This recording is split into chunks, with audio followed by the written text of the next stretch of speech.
ये जो आम का पेड़ है इससे इधर हिमाचल है, इधर हरियाणा है। हरियाणा में यो स्थित है बंदा सिंह बहादुर की पहली सिख राजधानी।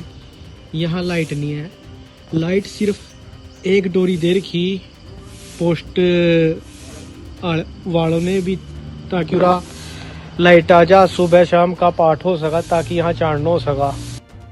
यमुनानगर जिले के बिलासपुर क्षेत्र में शिवालिक की पहाड़ियों के बीच स्थित लोहगढ़ साहिब का इतिहास सिख पंथ और देश के इतिहास में विशेष महत्व रखता है।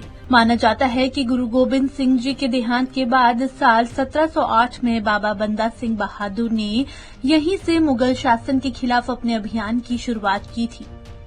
यही कारण है कि लोहगढ़ को खालसा राज की पहली राजधानी के रूप में जाना जाता है। लेकिन इतिहास और आस्था के इस केंद्र में आने वाले श्रद्धालुओं को आज मूलभूत सुविधाओं की कमी का सामना करना पड़ रहा है। गुरुद्वारे में हरियाणा की ओर से स्थायी बिजली और पानी की पर्याप्त व्यवस्था नहीं की गई है।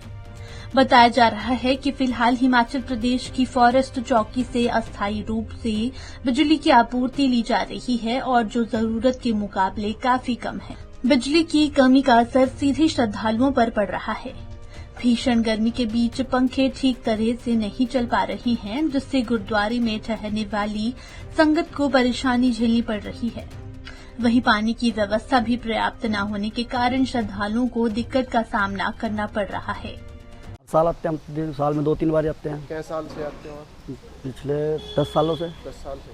तो आपको क्या दिक्कत लगा यहाँ पर? कुछ लाइट की पानी की क्या बहुत दिक्कत है लाइट की, यहाँ बड़ी समस्या लाइट की। यहाँ पे पता नहीं, मीडिया में है, सिर्फ खबरों में है, बाकी तो कुछ है नहीं। प्रैक्टिकल तो कुछ नहीं आया है जी। बहुत समस्या, सिर्फ प्रैक्टिकल बोलते हैं, बड़े बड़े लीडर बड़े बड़े दावे करते हैं, कुछ है नहीं यहाँ पे। तो क्या सैनी साहब भी कहते हैं मैंने कर दिया, मनोहर खट्टर भी कहते हैं मैं आता हूँ, अनिल विजय को है, कुछ है ही नहीं, कुछ हुआ ही नहीं। जब जो सरकार करेंगे, अपील तो है कि सरकार ध्यान दे।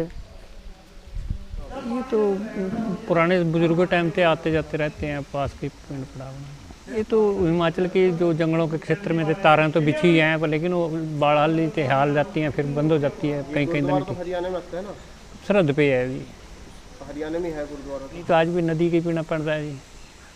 तो नदी से पानी लेके आते हैं? हाँ, इसी पानी को बरतना पड़ता है, इसमें उगड़ बना लेते हैं, कुएं के टाइप का, उससे कर लेते हैं। तो उससे पानी लेते हैं पीने के? उसी से गुजारा कर लेते हैं। तो कई बार वो भी सूख जाता है कई बार। तो पिछले 1 साल से लगातार आ रहा हूँ जी। तो यहाँ पर कई साल से, 1 साल से जो हम आ रहे हैं ना, यहाँ पे हमें देखने को मिलता है कि एक तो लाइट की समस्या बड़ी है यहाँ पे, और दूसरी जो मेन समस्या है पानी की। जितने भी यहाँ पर आसपास से जो भी यहाँ दर्शन के लिए आते हैं, गुरु साहिब पे मत्था टेकने के लिए आते हैं, उनको ज़्यादातर इन चीज़ों की बड़ी समस्या रहती है। मेन जैसे पानी है, पानी के बिना तो कुछ भी नहीं है। तो यहाँ जो ज़्यादा से ज़्यादा मैं सरकार से अपील करूँगा कि यहाँ पर पानी की समस्या का समाधान किया जाए, व यहाँ अन्य लाइट जैसी सुविधाएं दुरुस्त की जाएं। मसला है जी लाइट हरियाणा वाले गए थे, कहा जी फलाने तो लिखा टिकट तो लिखा गया, इधर तो मिली नहीं सानू लाइट। फिर असीं हिमाचल वाले तो कई साल हो गए, हिमाचल ने सानू जंगलात वाले ने सानू लाइट दे रखी इधरों। जो तार हल जा मी इधर बारिश बुरिश कोई हवा ना तार हल जा, वो फिर लाइट नहीं आती, कि संगत परेशान रहा। पानी की उरे समस्या, ट्यूबवैल नहीं है साडे लगे उरे। इधर हरियाणा सरकार लोहगढ़ को एक बड़े ऐतिहासिक पर्यटन केंद्र के रूप में विकसित करने की दिशा में काम कर रही है। लगभग 20 एकड़ भूमि पर भव्य स्मारक और अत्याधुनिक संग्रहालय का निर्माण भी किया जा रहा है।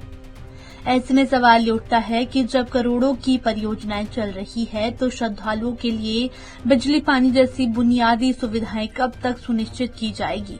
फिलहाल श्रद्धालु और स्थानीय लोग सरकार से जल्द स्थायी समाधान की मांग कर रहे हैं, ताकि सिखों की पहली राजधानी के रूप में पहचाने जाने वाले इस ऐतिहासिक स्थल की गरिमा बनी रहे और यहां आने वाली संगत को किसी तरह की असुविधा का सामना न करना पड़े। पंजाब केसरी टीवी के लिए यमुनानगर से तिलक भारद्वाज की रिपोर्ट।